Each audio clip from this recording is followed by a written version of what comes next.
நீர் மேலாண்மையில நீர் திட்டங்களுக்கும் நீர் மேலாண்மை திட்டங்களுக்கும் முக்கியத்துவம் கொடுக்காததுதான் இந்த திராவிட கட்சிகள் தமிழ்நாட்டுக்கு செய்த அவங்களோட மிகப்பெரிய தோல்வியா நான் பார்க்கிறேன். துரோகம்னு சொல்றது பெரிய வார்த்தை அது, ஆனாலும் தோல்வியா நான் பார்க்கிறேன். The biggest failure of the Dravidian parties in the last 6 years in Tamil Nadu is not investing in water management and water irrigation schemes.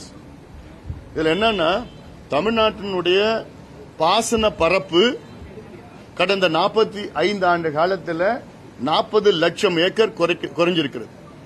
Expert சொல்றாங்க சூப்பர் எல்னினோ எஃபெக்ட் இருக்கிற ஆண்டுல நவம்பர் கூட வறட்சி இருக்கும்னு சொல்றாங்க. அதுக்கு முதலமைச்சர் அவர்கள் தனி ஒரு மீட்டிங் போடணும், ஒரு ஆலோசனை கொடுத்திருக்கோம். இந்த பிரச்சனைக்கு மீட்டிங் போட்டு என்ன வறட்சி வந்துச்சுன்னா என்ன செய்யலாம், விவசாயிகள் பாதிப்பு, குடிநீர் பிரச்சனை, மக்களுக்கு என்ன இருக்கு, மீட்டிங் போட்டு பேசணும்னு சொல்லியிருக்கிறோம்.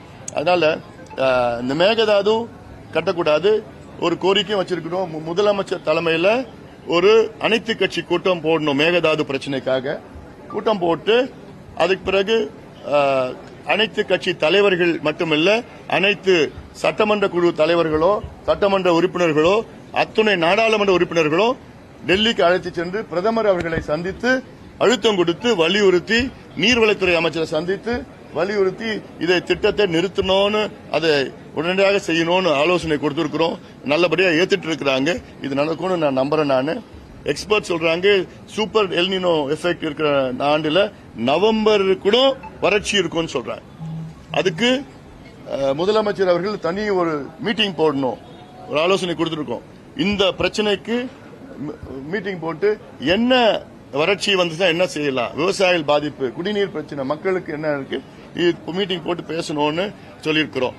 அதனால இந்த மேகதாது கட்டக்கூடாது ஒரு கோரிக்கையும் வச்சிருக்கிறோம். முதலமைச்சர் தலைமையில் ஒரு அனைத்து கட்சி கூட்டம் போடணும். மேகதாது பிரச்சனைக்காக கூட்டம் போட்டு அதுக்கு பிறகு அனைத்து கட்சி தலைவர்கள் மட்டுமல்ல, அனைத்து சட்டமன்ற குழு தலைவர்களோ சட்டமன்ற உறுப்பினர்களோ அத்துணை நாடாளுமன்ற உறுப்பினர்களோ டெல்லிக்கு அழைத்து சென்று பிரதமர் அவர்களை சந்தித்து அழுத்தம் கொடுத்து வலியுறுத்தி, நீர்வளத்துறை அமைச்சரை சந்தித்து வலியுறுத்தி இதை திட்டத்தை நிறுத்தணும்னு, அதை உடனடியாக செய்யணும்னு ஆலோசனை கொடுத்திருக்கிறோம். நல்லபடியா ஏத்துட்டு இருக்கிறாங்க. இது நடக்கும்னு நான் நம்புறேன். நான் அதே போன்று அடுத்து நீங்க கேட்பீங்க மேகதாது நடுவர் மன்றம்.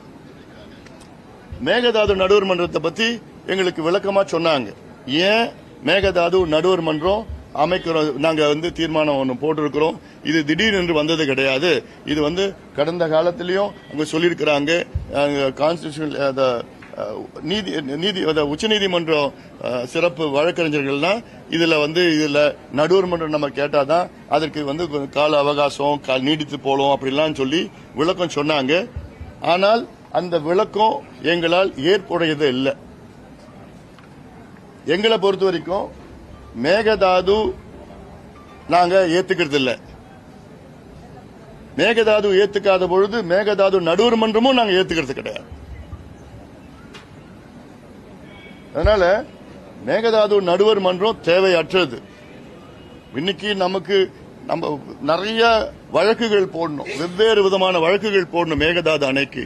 அந்த எதிரான 12,500 ஏக்கர் காட்டு அழிச்சு மேகதாது அணை கட்ட திட்டமிட்டு இருக்கிறாங்க.